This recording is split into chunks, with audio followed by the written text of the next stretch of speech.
Hi, my name is Charlie Fairbairn, and today we're going to look at how to connect up FlutterFlow to various artificial intelligence endpoints. Just so you can see where we're heading for in this YouTube tutorial, I'm going to create this, amongst other things, within Flutter, which is going to be using X endpoint to create an image, a monkey in a dinner jacket and top hat flying over Rio de Janeiro. We're going to create the image. Now, this tutorial is going to be in two parts because the second part is going to be concentrating on cloud functions, and I don't want to confuse the simple part of the API with the cloud functions. Okay, well, I've got this one which is debugging to show that it comes up with a URL, and there is, I wouldn't have said that's the best image in the world, but we can play around with prompts, and we can play around also, as we'll see later, with the specific model that we're going to use that will generate that image. But you can see that we've got that functioning. So as I say, this is in two parts. The second part is going to be talking about how to get that image up into your database, whether that be Firebase or whether that be Supabase. And the other aspect of it is how we deal with something that I call polling. Now, polling is when the response that comes back from the endpoint is not here is your image, but your image is in a queue, come back in a few minutes. And that really has to be done in a cloud function because you do not want to tie up your FlutterFlow app while it's waiting 1 or 2 minutes for something to happen. So you cannot simply just put a loop inside your FlutterFlow application to let that happen. So that's in part 2, but first we've got to get the basics out the way. For instance, as in this case, the X endpoint, formerly known as Twitter, we're going to do that in several ways. We're going to do it with different AI providers as well, because they're not all the same, and I will come to that in a moment. And in this particular case, we're going to be looking at the normal kind of question and response, but we're also going to be looking at text to image. So give me a picture of a cat, and here we're also going to have text and image to text, which is basically what's in this image, and then you give it an image of a cat and it'll tell you this is a cat. So we've got 3 kinds. Now you can do some of this in agents, but not nearly half of it in the way that we're going to do it. And also the agents are limited to certain models, and this we're going to basically open this up to any model, whether it be Claude, Anthropic, OpenAI, etc, etc. But we're going to start with X because X is actually quite a good one, quite nice and cheap and quite easy to set up. Now you can probably see over here that we've got the basic API sorted out. Well, I'm going to do that again in a minute so that you can see exactly how to do it, but this is probably the absolute simplest part of it. In fact, this whole tutorial is not actually especially difficult. And just to see where that's going, we're going to go and ask Elon Musk what the meaning of life is, and we're going to test that, and we can see that the meaning of life comes back in content. And if you know anything about the Hitchhiker's Guide to the Galaxy, you'll know that the answer is 42. Now previously I'd done this and it was a much longer response according to Douglas Adams, etc, etc, but that is actually the correct answer. And probably if I was to go back to the call definition, and let's just change that very quickly just so we can see that it really does work. Okay, so who invented the computer? We'll go off and try that one this time so we get a bit more of a detailed response. I'm aware of the fact that this is hard-coded into the JSON over there, but we're going to deal with that again in the forms in a second. See if we get a slightly more complete response this time. And there we go. The invention of the computer was apparently a John Prescott Eckert and a John Macaulay in the 1940s. Well, there we go. Obviously, we've got these other ones, text to image, and we're going to come to each of those. But that's basically where we're going. We're going to start with the APIs for X specifically, and then we're going to move on to some of the other ones because, as I say, they're different. Some of them don't give you just a straight response. They'll basically say, I'm working on it. We need to be able to deal with it when it says in a queue or something like that. But basically, fundamentally, this is not rocket science. Okay, so the first thing we're going to do is we're going to head over to the X API, and I think I'm going to choose this one over here. Let's see if it's the one that I'm expecting. And basically, let's go to the API, shall we? Scroll down to here and start building. I think that's where we want to go. Yeah, this is where we want to go. So there's the URL there at the top that we want to go to. And the first thing you need to do is you need to create an API key. So you can see here we've got in our help, it's going to tell us here that we need to go to the API console. And here we go. You're probably going to have to create an account first. I can see that that's me up there in the top right hand corner, and consequently I've set up. I've got a little bit of usage going on there. I tell you, this is incredibly cheap, just to let you know how much I've done on that. It's only cost me 29 cents so far. And you need to create an API key over here. And you can see that I have already got one. Well, I'm going to let you just create another one there. Let's just go FlutterFlow tutorial and create API key. All right, so there it is. I'm probably going to use that one in my project, and then I can delete it afterwards in case you think you can use mine, because you can't. And as you can see here, they've given us the curl version of how we communicate with that endpoint there. That's very similar, if you notice, to the one that I had in FlutterFlow. And this, generally speaking, if you go and find the curl version of code instead of the Python one or the Node.js, all the information that you want is actually in there. It's always in this format here. Basically, it's the content type application JSON. It's your bearer key over here, which is your API key. And this here within the D over here, that represents the JSON that we're going to be putting in. And these are a few other things: streaming node temperature. Well, we're going to come to a few of those things. So if we go back to FlutterFlow over here, and you can see that on the call definition over here on the body, it is very similar to that, if not identical. We're going to come to that in a minute. And I'm going to go and put in my API key. Okay, so I've put the API key for the FlutterFlow tutorial in there now. Let's just check that that is still working. Yes, it is, and you can tell because the text is slightly different, even though it gives you... Oh, actually, it gives you a slightly different answer. That's a bit weird. But anyway, we won't worry ourselves about whether Elon Musk has got all his facts right. Okay, so I've swapped out the new key there for the ones I've just generated. So let's just do a new one based on the information that we've got on that curl on the X website. So we're going to add a new one. So here, I mean, if you don't like typing, and I don't, you can copy out this part here, which is H means it goes in the header. Okay, simple as that. So we come over here, add a header, and we're going to put that in. It's actually this one here. It's so common that they've even put it as a sort of hint value over there.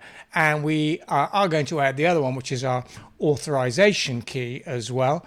So let's go and grab that one there. They've kindly created the command for us for there. Don't include the quotes at the end of that. Go back to FlutterFlow and we should just be able to paste that in there. That's looking all very good to me. And then we need to go back, and this here in the curly brackets is what we're going to put into the JSON for the JSON body. Simple as that. So we go across to now this needs to be a post. If it's not on a post, it doesn't have any JSON to send. So let's just change that to post, and you'll see that we've got a body going on there. It is JSON, and we're just going to post that in there, and we're going to check that it formats correctly, and it does. And then finally, we need to put in the API URL. That's also very kindly provided to us within the JSON over here. It is this chap here. Okay, completions. They're not all the same across each of the different kinds of calls. The image generation one, I think, is slightly different. So be aware of the fact that you can't just use the same one there. And with a bit of luck, we should be able to just save that for posterity. Cannot be empty. I thought I'd called that. Okay, all right. Well, we'll just call that test text API XAI. Okay, now let's save that. Okay, that seems to be saved, and then we should be able to go to the response and text and see if that works. And it does. Let's see who they think invented the computer. Well, oh no, apparently it was in this in this one it was Turing. Maybe he did. It doesn't seem to be much agreement on that one, but that's not our problem. So it does work. Totally useful to us. You can see here in the body, we've got a few things that are slightly different from the one that I provided. Yeah, obviously, there are variations on this JSON that you can put in, but we're going to stick to the instructions there. Now, the first one I notice here, it's got Grok 4 latest. Now, I've got to be a little bit careful about which model to use because they're not all the same price.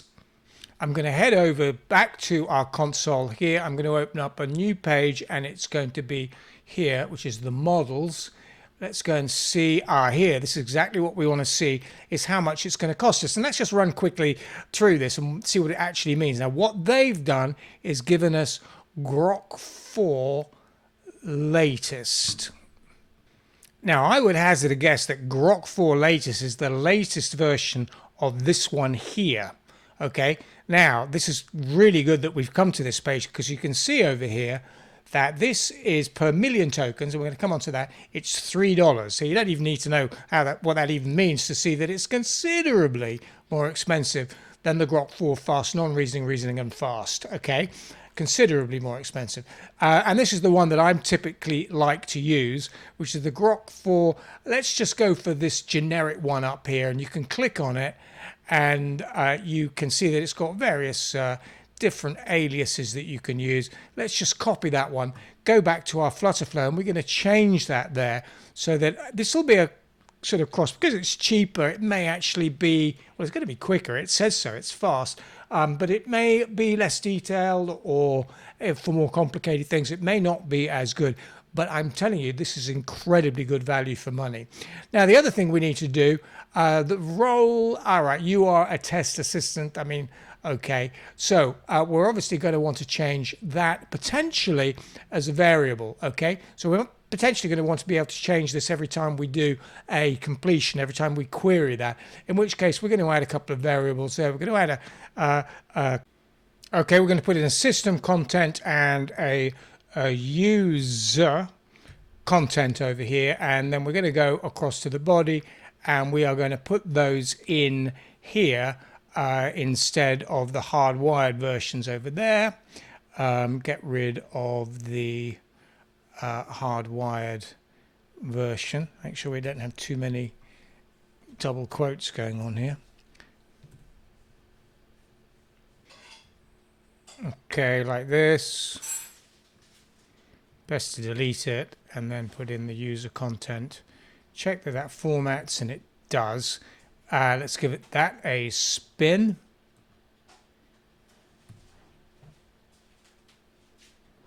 Okay, and we've got the response: artistic technique and composition, renaissance, beauty, subtle. Well, this is the response over here. You can see that it is talking about the Mona Lisa. Now, what are all these other details over here? Well, basically, that is going to decide how much this whole query actually costs you. So we've got our total tokens here, and that's split up into cache tokens, which are a couple, text tokens, and the completion tokens. The completion tokens are the ones that it supplies. It's the amount of text it gives in its response. The prompt token is how much text we gave it in the question, and we won't cover what cache tokens are, but they're basically when it sort of memorizes things and puts it into storage, and they're a bit cheaper. So if we go back to see it, that basically that was the best part of 1,000 tokens.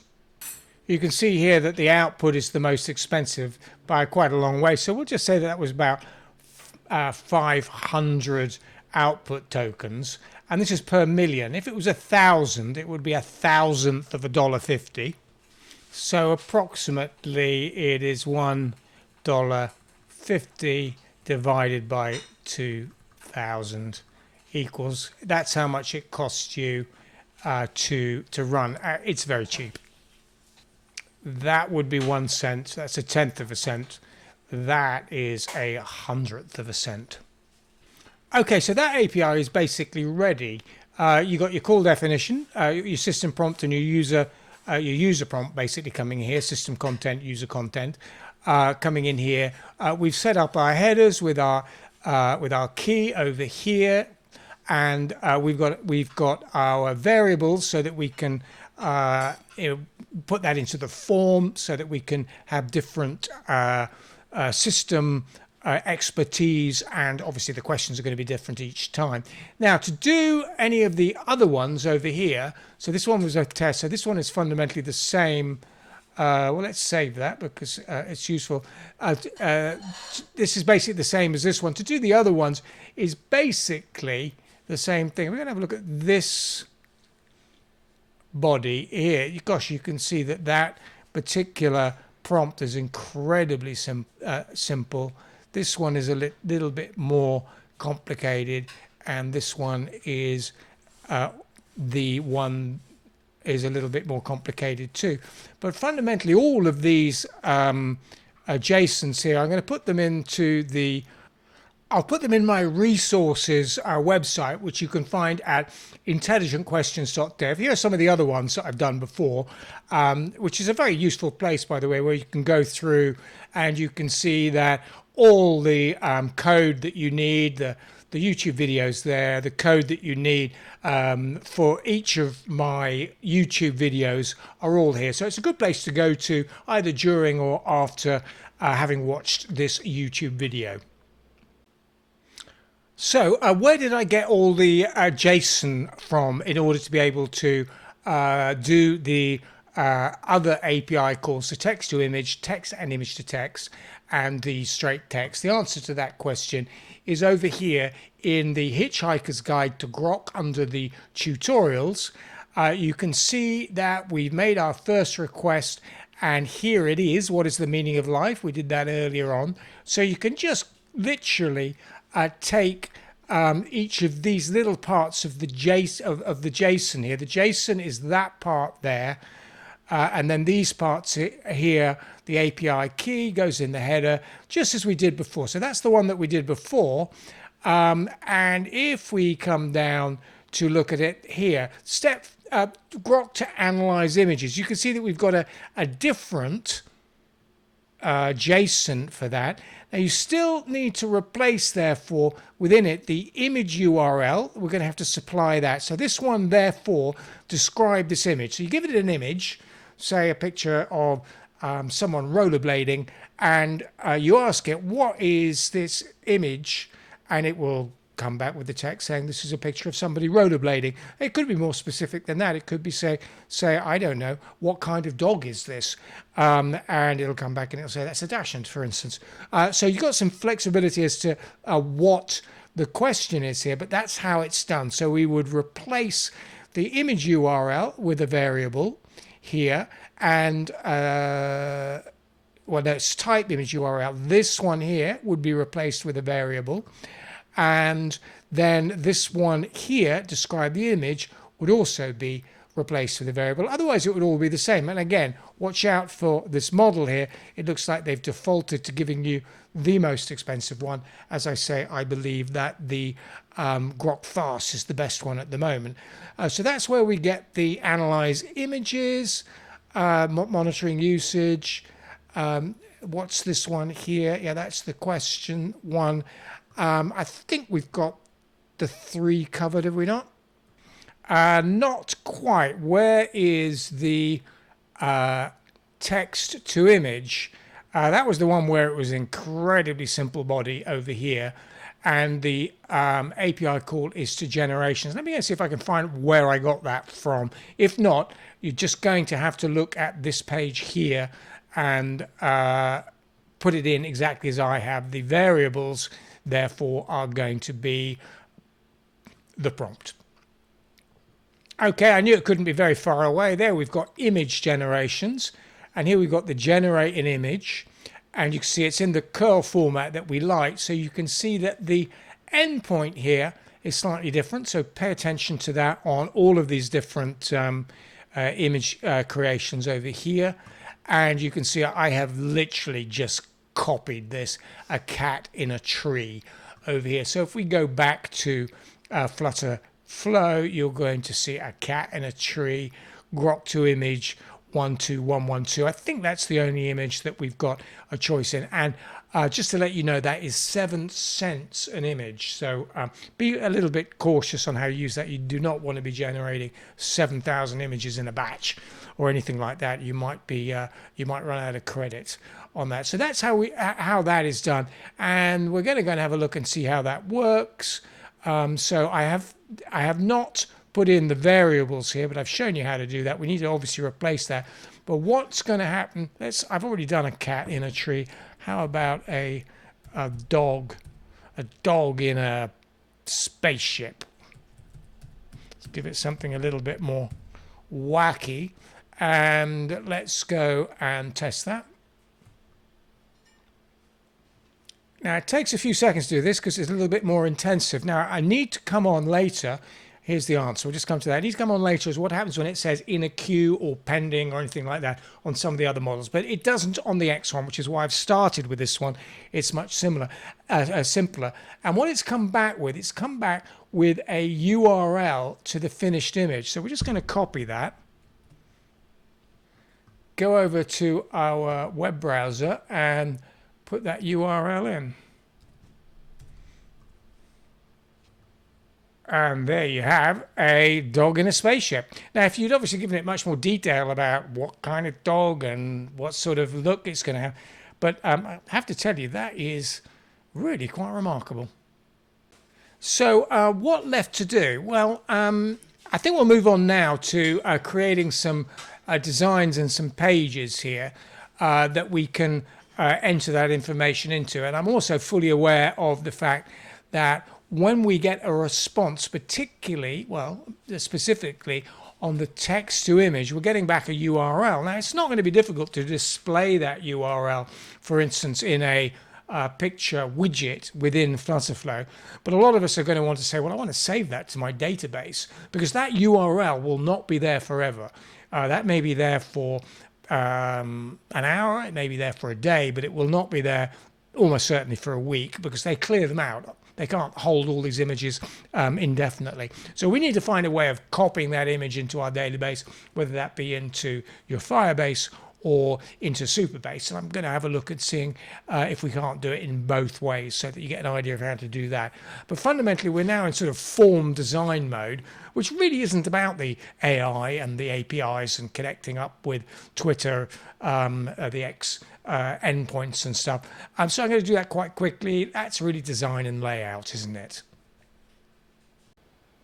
Okay, so I've created a really simple page here. I'll just run through with what I've done. Nothing particularly difficult here. I've got a container with an image going on here. I've created 2 buttons, and we'll run through the actions in a minute. A load image and a describe image. And at the moment, I've just created a text box at the moment where we're going to put the describe image into. On the button, on the action here, all I've got at the moment is uploading. So if we were to load the image there, it's going to load the image from either from your camera or from your hard drive. So we've got upload media to database, and I'm using Superbase in this example.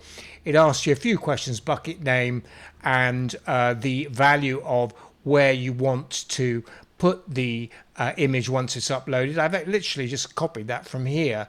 User uploads timestamp format will do fine for me.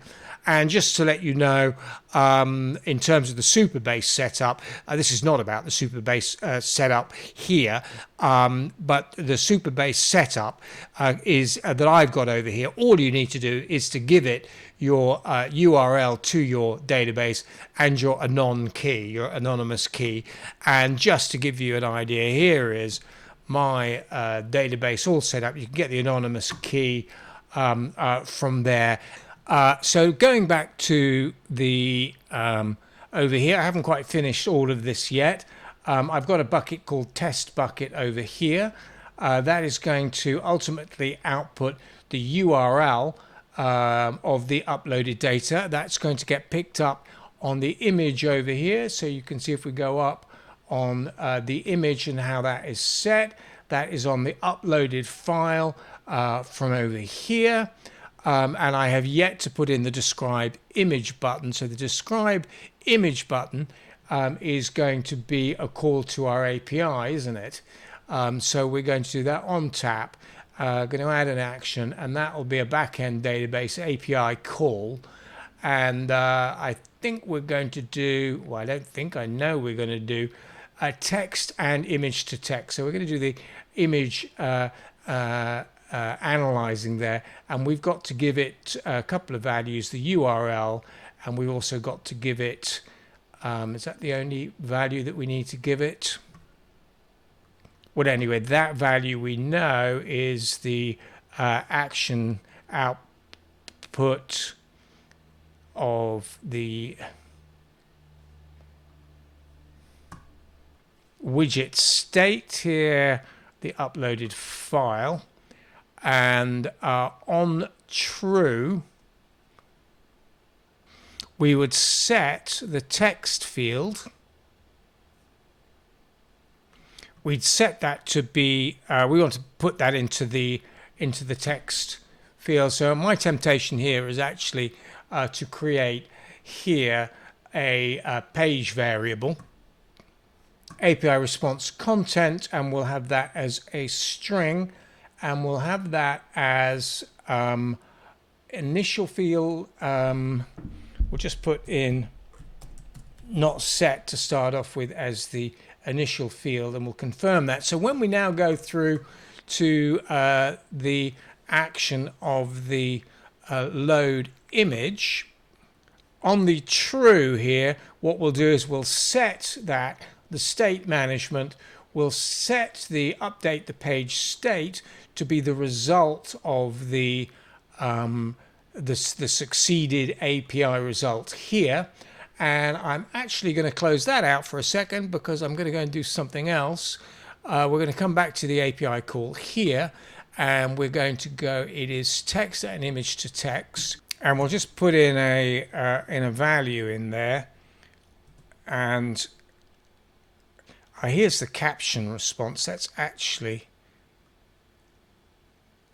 what we want. So we'll update the page state with the API response. We're going to set the value. The value to set is the action output, the response, JSON body, JSON path, predefined path because we've already the caption response, and there we go. We then would come in here and we would set the text over there now to be the page state, that one there. So let's just check everything on our load image. We are uploading the media to database and getting back out of it the URL from here. Yeah, we can set the image there that it's loaded. We haven't done that yet. That would also be oh yes, we have the path of the URL file uploaded. So that is all fine. I think we can give this one a spin. I've made a couple of cosmetic changes. That is all. Now, please note this does not run in the test mode. I had to publish this to web to make this actually work. Okay, and the reason for that is this wretched thing called cause, and I won't go into it in too much detail, but just to let you know, I do publish this to web to be able to see it working. And we can load an image, and I'll go and find an image here. Nice picture of, I'll just call it a car at the moment. Let that load in. It's a little bit slow to get the image up and running on the page, but it will come. And there you see a car. I wonder what car that is, and we'll describe the image over here and give it a few seconds, and there we go. And we can see that it's an E-type Jaguar, likely from the 1960s, which is clearly absolutely correct. I've also noted that this has come out formatted in markup. So we could have put this in markup, and that would have come in as a nice bold heading and a few other things as well. But as you can see, it is working perfectly. But do remember, only in published mode to the web. Okay, to get the text to image working, we're going to have to just make a couple of alterations here. Firstly, in the call definition over here on the body, we've put in the prompt as a variable over there. And the other thing that I've done over here on the response in the text is that I put in a cat hot tin roof. Now that's because I want to be able to capture this URL that it gets back. So I've run the test API call like this. Okay, and it's giving us back this image. What we want to do is we want to take that image there and we want to add the URL of that as a return value here, and that makes life so much easier when we go back to the page. Now we're going to cover the page at the moment. What have I done on the page here? I have literally just gone over and I've copied the AI demo over here, which had load image and describe image, the one we just did. I've copied it over here and I've changed the name of the buttons. And obviously I'm going to change the action on the create image as well, but that's all I've really done. So if we go over to the create the action over here, you can see it's incredibly simple. We pick up the text to image, we put in the prompt. The prompt value is going to be the text field, which we'll just come back to in a minute, just in case we wonder where that is. And the difference here is that we are going to get a response of that, which is a URL. So just in the messages, so while we debug this, that's going to be the action output of here, of the call to the API. Because we put that in now as a predefined path, it makes life so much easier because we can put in there I made a typo there, but it's not going to stop it working, and we'll confirm that. So what should happen here is if it's succeeded true, it will come over here and it'll print that there. Now we might as well go on to the next step of that, which would be that if it's successful, we would therefore also set this here to be the API response as well. So we can do that as the action output over here. The API result exactly the same as before. It's going to be the JSON body. It is going to be the predefined path, and it's going to be the image file. Now, FlutterFlow in their infinite wisdom are not going to let us put that in because it's not a string. We're going to fix that in a second. We're going to create a new custom function, and that function is going to be to convert string to image URL. The value it will accept is image string, and that will be a string, but the return value is going to be a image path. And all we do is basically return exactly what we receive, except it's set over here as an image path. The string value, therefore, we accept is the action output, as we did before, the JSON body. It is a predefined path, and that will accept this typoed image, and it will return the image as an image URL, which is what we want. We can now, I think, go through and test this. I just need to change the app details so that the initial page is the right one, and we'll give it a spin. Remember, it's got to be spun on the web version of this. It won't work in test. Okay, I've tested the basic functionality here, and that is working, but what I wasn't able to do is to get that image into the image widget over here because of CORS issues, because of the format of the URL. So I'm going to debug that now. Ultimately, to get this going and get around this CORS issue, I had to do, or I did do, two things, and they can be seen here at the bottom of the developer options in the browser. I've got a private API call going at the end here. Now this is what is actually going out to X to generate the image, and then we've got the CURS proxy here, which is actually reading that image into FlutterFlow. Now let me explain from the perspective of FlutterFlow what this actually means. So firstly, the setting up of that CURS proxy server might sound very complicated, but it isn't. All one needs to do is to go from here on the CURS proxy for images over here, optional, is to deploy with Firebase and hit that to be deployed. Now the downside of that is that before I did that, I therefore needed to put in the Firebase database as an option here.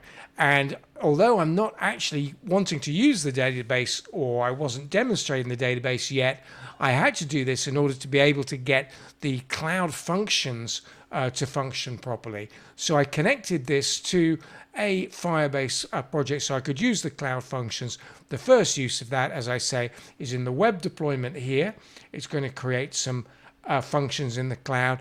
And the second one, which I'm coming to now, is on the API calls. It allowed me on the on this over here, the text to image over here in the advanced settings, to move this private over here to make that private. And then one needed to deploy that again without setting up the Firebase configuration.